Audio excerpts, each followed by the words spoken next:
Welcome to the Real Estate Fight Club, a podcast for agents where you'll witness a battle of opinions about topics affecting your real estate business. There are many ways for agents to achieve success. The secret is to find which approach will work for you.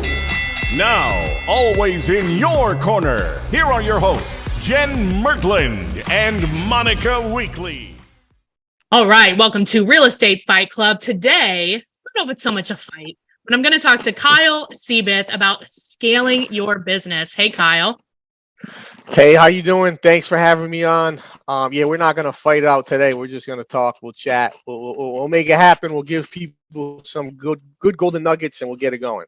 Exactly. So just so people know who you are, let's do a quick introduction. So you were the number one agent of the Wall Street Journal in 2019. You've been in the top 10 ever since then. You own a hard money lending company. You have your own team under Century 21 Limitless that operates in Rhode Island, Connecticut, Massachusetts. You're looking to expand your reach. I mean, you've done a ton of deals in the last 10 years.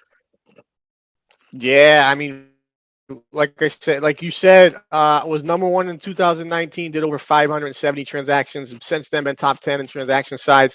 We don't do entry only. We don't do for sale by owners type stuff like that.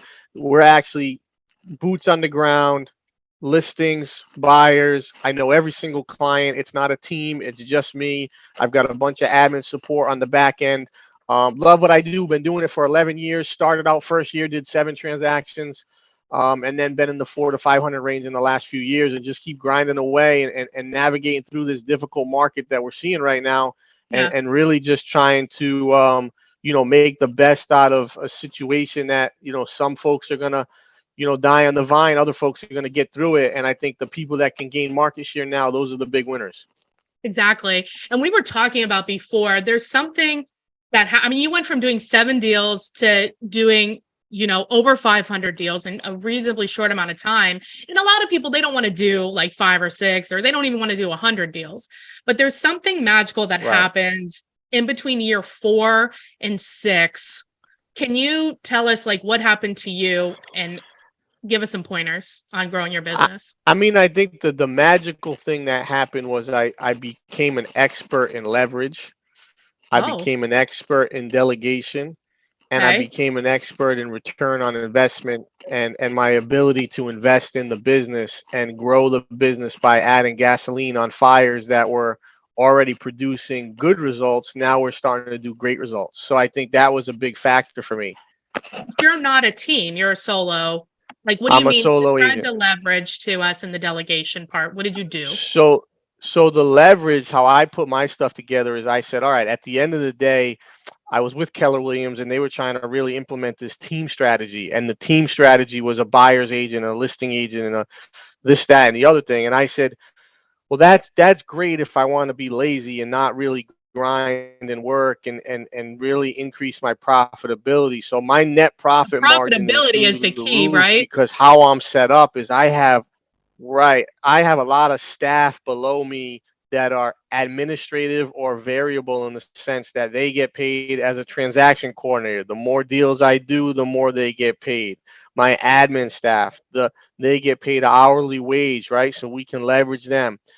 We've got 3 transactions coordinators. I've got a driver. I've got 2 admins. We've got a runner to go help do all the little, odds and ends things. So it's really understanding, and it's your ability to it's really your ability as an agent to leverage things that don't generate income and allow myself to just focus on those income producing activities.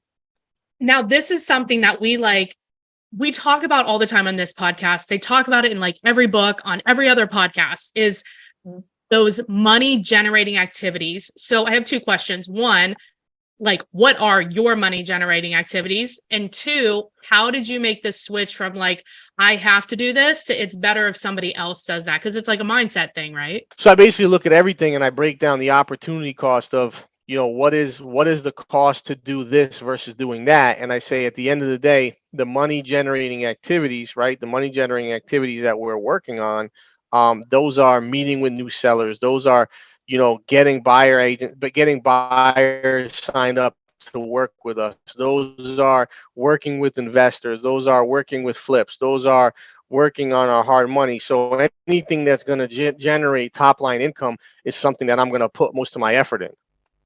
So some agents would argue, well, isn't the servicing, like the customer service part of the transaction, like the transaction coordination and things like that, isn't that money generating?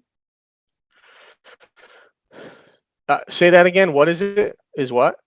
Some agents would argue that like the customer service part of it, of like doing their own transaction coordination, is No. money generating.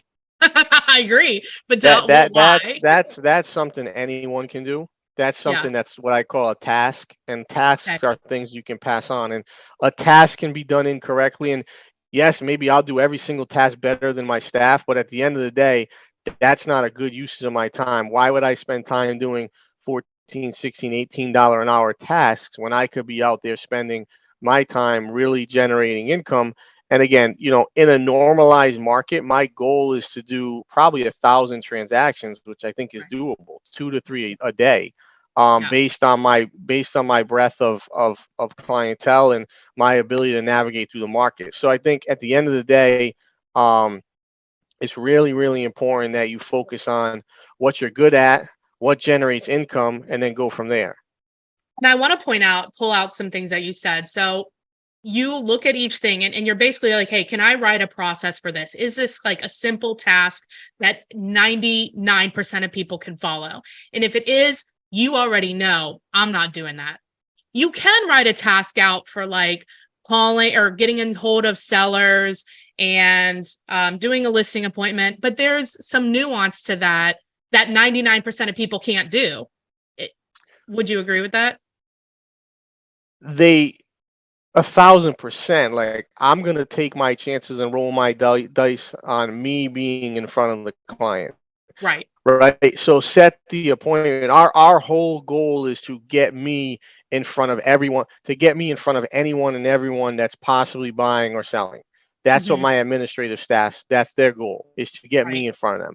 The goal is to not, is to do nothing but that. Let me get in front of them and let me sell them. Let me figure out how to take this thing and bring it to the finish line versus me spending time on paperwork, on offers, on contracts, on emails.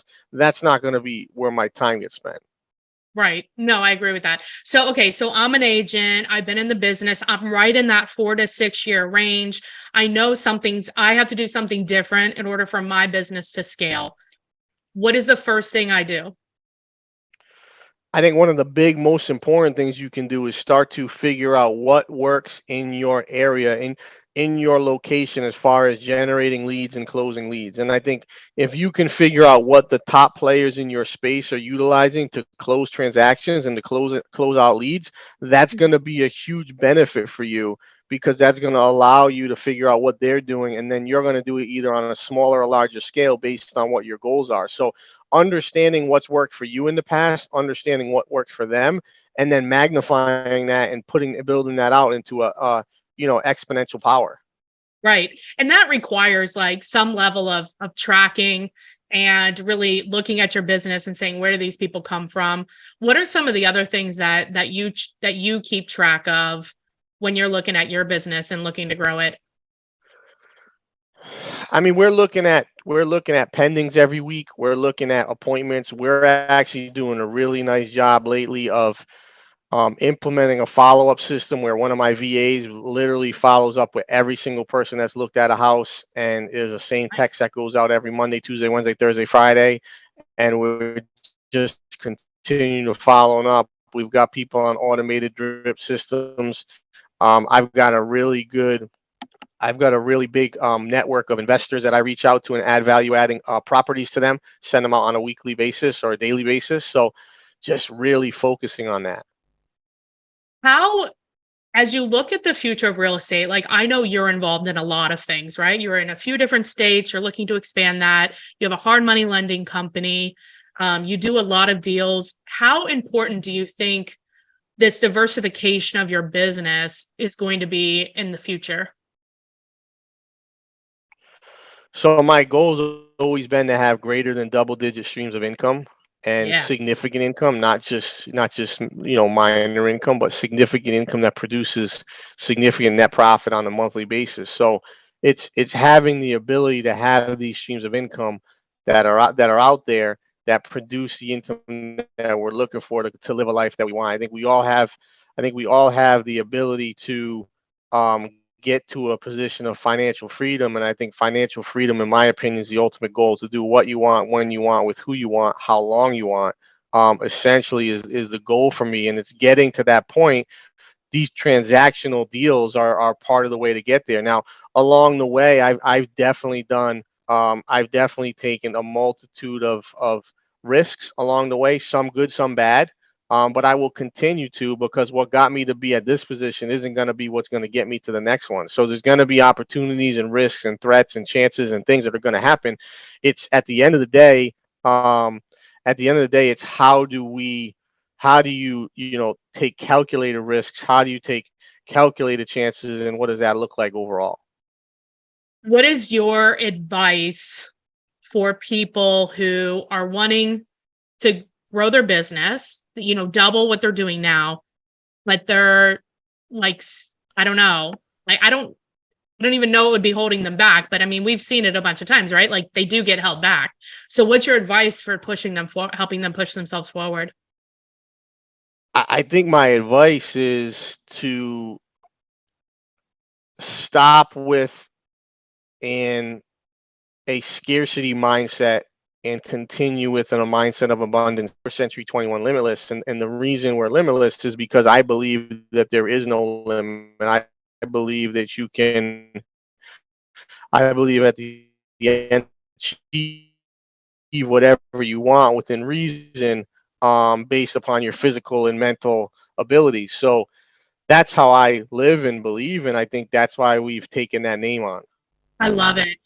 Now, there are some people in certain parts of the country, like I'm in the Midwest, you're East Coast, but you guys sometimes have this little Midwest value of like, well, what I have is enough. So how did you think bigger, you yourself, and what's your advice on thinking bigger? Yeah, I'm probably the person that thinks like that the least. I don't believe anything's enough. I believe I always want more. I have no sense of complacency. That doesn't even jive with me. That makes zero sense to my mental. So I'm always wanting more. I always want to strive for greatness and success, and whatever I reach along the way, let's just keep it moving and keep going. So end of the day, it's really a function of how much and how bad do you want it. And if it's not a function of having these different thresholds that we put on ourselves, or these different ceilings, I think at the end of the day, you have to want more, and you can't fall in that trap of complacency, because then you can't complain that at the end that you haven't gotten what you wanted. You didn't get it Right. because you put your own limiting beliefs on yourself. Boom. I love it. So if people want to get into your world, where's the best way to find you and get a hold of you? If you guys want to get into my world, it's certainly important that you follow me on Facebook and Instagram. We do a lot of content. I'm a big believer in content. I love content. I love to provide value and add different nuggets. And you've been great. This has been a great show, and we appreciate having me on. But yeah, go on my Instagram. It's Kyle Seyboth, or the Seyboth team. If you search that route, and same thing if you do that on Facebook, you'll find us everywhere. We're always putting out content for people. That's awesome. Well, I appreciate you being on. Thank you so much.